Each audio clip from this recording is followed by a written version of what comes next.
Et il y en a une qui va donner du fil à retordre à mes anciens étudiants. Elle s'appelle Zipjet. La boîte est française, mais elle est détenue à 100% par une holding basée au Luxembourg, qui elle-même appartient à un fonds d'investissement allemand.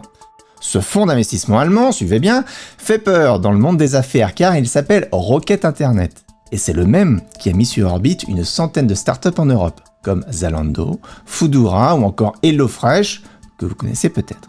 Et dans le secteur du pressing à domicile, eh bien leur poulain s'appelle Zipjet.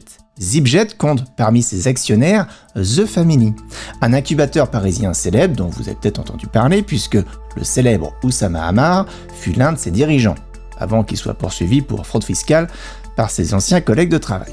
Parmi les autres investisseurs de Zipjet, on compte aussi Frédéric Mazella, l'actuel patron de Blablacar. Bref, il y a beaucoup d'argent autour de la table, beaucoup plus que ce qu'ont Yannick et David dans les poches. Mais ils ont un atout dans leur jeu. Car ils sont soutenus par Ceprov, une société basée à Cesson-Sévigné, une petite commune à côté de Rennes, qui détient la marque LP La Providence. Vous connaissez sûrement pas LP La Providence, mais les palaces parisiens la connaissent, car c'est cette entreprise qui assure le nettoyage des hôtels de luxe en France. L'entreprise existe depuis les années 60, compte plus de 5000 salariés et réalise un chiffre d'affaires de 120 millions d'euros par an. Bref, c'est du lourd. Dans le ring, on a donc d'un côté un puissant fonds d'investissement allemand et de l'autre une discrète entreprise familiale bretonne. À votre avis, qui va gagner ?